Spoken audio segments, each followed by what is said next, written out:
Today we're here with one of our featured members, a very special featured member, I might add, because he is currently the president of Rocky Mountain Vintage Racing, has been a past president, has been a president, now back to president.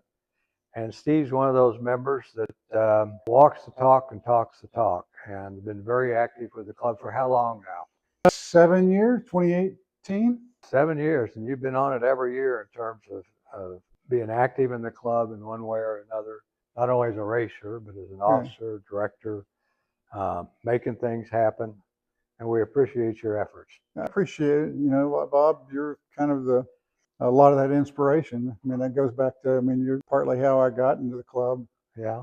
Through. So it's all my fault, is what you're telling me. No, not at all. I'm just were the final domino to knock me over at one of the Morgan Adams fundraising dinners. Really? You and Diane. And my apologies. So at any rate, Steve's a doer, a racer, obviously, mostly racing a Formula Ford, which of course I'm very partial to because that's what I normally race. And active, very good racer, runs at the front of the pack.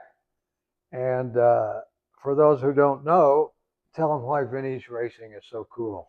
Yeah, to me it's cool because it brings me back to when I was a young kid watching Formula One races on television, and this is the closest I'll ever get to it. We're a long way from Formula One. But it brings you back to that era, and it's a different competition, and the cars are kind of all unique and special. So probably the biggest adrenaline rush I think I've had.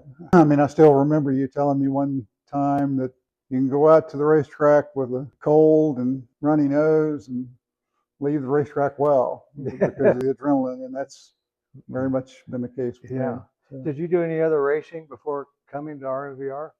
No, I did the HPDE driving school, which Jamie Steer was CDI of in 2017, I believe, with my Porsche 911. Right. And that was kind of the catalyst to make me think about buying a car. Cool.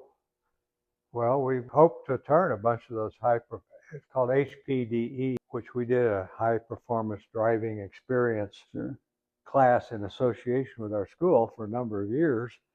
And we hoped that once those people did that and saw what was going on with the wheel-to-wheel racing in vintage cars, that we would turn them into vintage racers. And you're evidence that we were successful, at least in one case. And Jamie Steer did a lot of behind the scenes arm twisting, and ultimately it all swings back to my whole involvement in RMVR. Really started when I believe the first or second Morgan Adams race against kids cancer happened. Jamie Steer approached us about donating for him as a driver in the race. Really? Probably in 2011, maybe 2012. And then him telling me that I needed to get a car and come out and race with. Well, you've done a great job of been active as an active member, board and president and all that stuff, and as a very active racer. And so you got bit bad by the bug. I thoroughly enjoy traveling around the country, meeting other racers around the country. I feel like in some ways I'm a different ambassador for the club, being the club president and getting to go race with CVAR and VSCDA. And I need to do more of that on the East Coast and West Coast, hopefully over the next couple of years. Yeah. Tell us what you did or do in real life. A lot of people don't know. They know he's a racer and a president of the club, but they don't know what you do in real life. In real life, I was, I'd call it a petroleum engineer. I did a lot of oil and gas activities, working for other people. And starting in 1998, I started working for myself, and me and a partner have probably built up 6 or 7 different independent oil companies. Okay.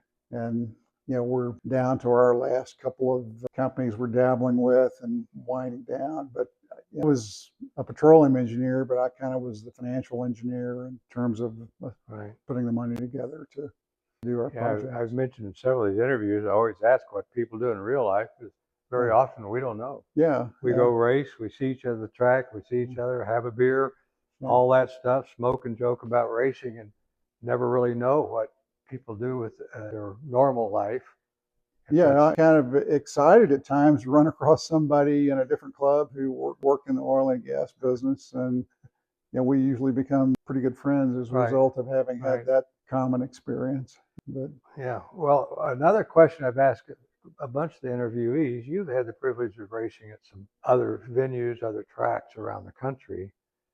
For instance, you've been to COTA, Circuit of the Americas down in Austin, Texas.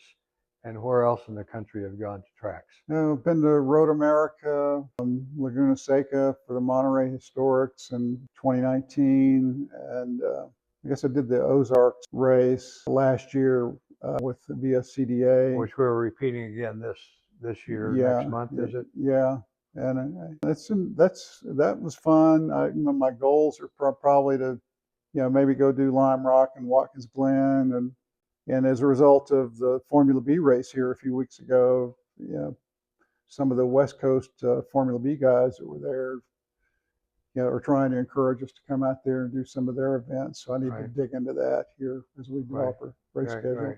So, well, it's as we've mentioned, everybody I've interviewed, it's so nice to go visit other tracks. Not to say that you raced at them, but that so when you watch those races on TV, you have an entirely different understanding and perspective. It's just amazing what you can't get from TV until you've been on the track. Once you have, it's worth having been there just for that. I would say the most fun time I've had outside of the Monterey Historics was going to Road America and just the park-like atmosphere and just how the whole town of Elkhart Lake revolves around the racetrack. And everybody was just so friendly there, and it's just an amazing place. I can't imagine some of these other tracks that I need to go see, were the same way. It's just a great experience. But yeah, it's a whole different perspective when you watch a race there, or Circuit of the Americas, or Laguna Seca with IndyCar. It gives you a whole new perspective of what it's really like to drive those tracks. Yeah. Well, we're certainly looking forward to our upcoming Race Against Kids Cancer, which we're kind of down to the wire now. We had trouble getting together with you for this interview because the race is this coming weekend. And this will be our 15th year of being associated with Morgan Adams. We've had a great partnership with them for 15 years. Putting aside the cause that we're raising money for, which of course is research into pediatric cancer, which that's a no-brainer to make the whole relationship worthwhile. But the relationship with Morgan Adams has been special because they're basically car people. They have a number of car-oriented events during the year. They identify like us, we like them. It's been a fun 15-year relationship. Well, I like working with Joan and everyone with the foundation. Every time, we actually hold our monthly board meetings at their offices now, and I think that helps build the relationship further. And I also call myself the chief piñata for the club. Being the president, I was largely responsible for shifting the date to September this year, and I'm hopefully see some really good benefits from that. And the weather forecast for next weekend is primo. We're 80 degrees, sunshine. Unlike today, this is the Tuesday before the race where it's raining like cats and dogs for a full day. But the weather this coming weekend is going to be in the 80s, plus or minus a few degrees, sunshine. And the problem with having the race a month earlier, was it? Yeah, first of July, first it of was August. Hot. It was usually hot August, and so we'll have a much better weather environment. And our entries are pretty good this year. We're up to 120 entries, so we're in good shape. And so far, so good. Got the entries and got the good weather. So what's not to like? And one thing that's encouraged me a little bit, I've always, in connection with trying to do my fundraising, I try to invite people that are friends that I'm asking to make a donation to Morgan Adams to come out to the race. I've had probably twice the number of people say they're going to try to come out and actually watch the races that have not donated money. And I think if they come out and kind of see what's about, maybe we'll win them over and become supporters for Morgan Adams. Well, we are encouraging people to come out and spectate at the race, admissions free. We have some other special things during the weekend to pick your pocket for some donations, but it's all voluntary. And but from an RMVR standpoint, we want to see spectators out there because we know that if you come out and watch what's going on, you're going to go say, well, wait a minute, you mean I can do this? And the truth is, it's a commitment to go racing. But if you come out and see what it's all about, how much fun it is, what the camaraderie amongst the drivers and everything is all about, it's pretty hard to walk away and say that you don't want to get involved. So we're encouraging people who know nothing about racing to come out to the track, see what it's about, and see that it's a social organization where we do some racing on the side, kind of a deal. And that aspect of it makes it worthwhile for anybody to get involved in. I know that's the key for us, is just the social aspect of it, camaraderie, and when your car breaks down, the guys paddock next to you or helping you fix your car. It's a whole it's just a whole different ballgame. Right, and right. That's so much more fun to me socially, just to have genuine friendships. And that's what's come about for me. Well, and that's RMVR. what vintage racing across the country, not just at RMVR, that's kind of why it started and how it's evolved into be social organizations as much as anything. And I certainly know my circle of friends largely revolve around racer trash like you and I. Right. But so if you could drive any race car in the world and money was no object, is there a race car that you drool over to be in the seat of? Ayrton Senna's McLaren MP4. Not to put too fine a point on it, but you've obviously lusted over that car for a while. I just, in terms of just watching him race, and just just watching the car, that would just be absolutely a hoot. Yeah, yeah. Well, maybe we can figure out a way for some of us rookies to get into some of those super professional cars. We ought to think about that as a fundraising deal somehow. We'll give that a thought. It's amazing. I mean, I compared the video game driving that the drivers do today, and to be the best driver in the world. I guess towards the end of his career, he did have some element of paddle shift on his cars, but by and large, they were all manual shift. Yeah, the good old days. Good old days. That to be able to drive that, well, is remarkable. By the way, you alluded to it, but out at the track this coming race weekend, we have a trailer with high-end race simulation equipment in it, where you can, for a donation to Morgan Adams, you can do these simulated racing things. You can pick the car you want, the track you want, as I understand it. I think so. And pretty sophisticated simulation stuff. I've never done any race simulation. I'm ashamed to say it because I probably should to improve my skills. But for spectators out there this coming weekend, they can try their hand at simulated race driving for a token donation, and see whether or not it has some appeal. There's actually, I think there's going a bit of a, I don't know how Matt is structuring it, but I think we're going to have a pot split between the top three. A little incentive. There's an opportunity to win some money, and if you want to donate it to Morgan Adams, that's unlike our racing where there's no trophies and no money. There's no trophy. But you go simulate and you might win something. Well, that's kind of ironic if you think about it. Yeah, Matt's working up something interesting there. So cool. I'm cool, and it'll hopefully generate more interest.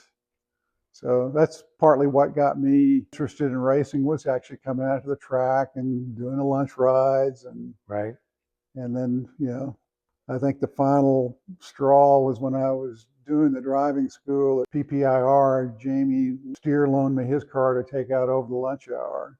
Right. Formula Ford.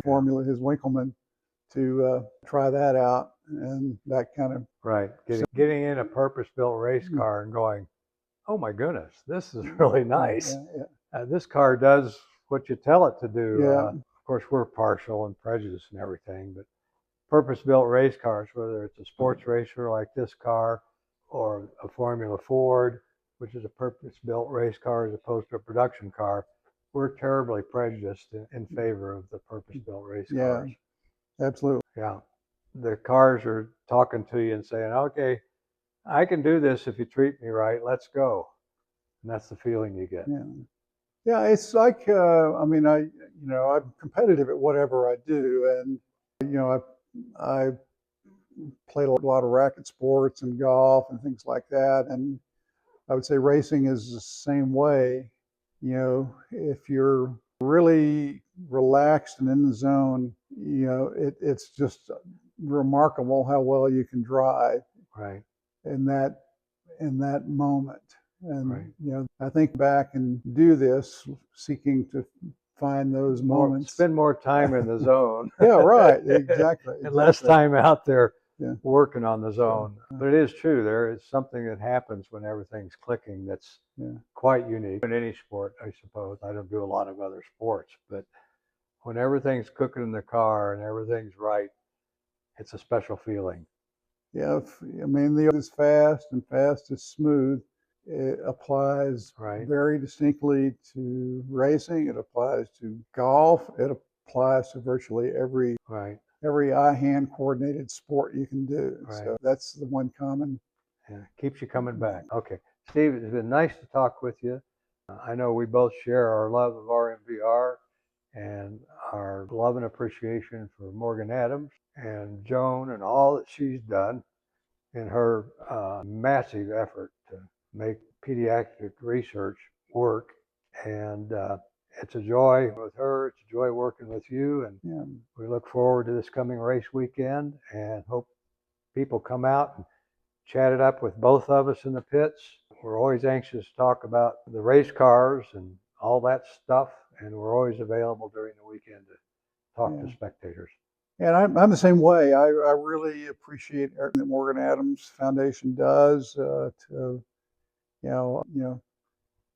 help in research efforts. I have a real appreciation of how smart all these doctors are that they're working with, and this for RMVR to be affiliated with that kind of effort is, to me, very, very meaningful. And I've thoroughly enjoyed everything you've gotten me into with RMVR and Morgan Adams. Great. Well, nice to chat with you, and we'll see you this coming weekend.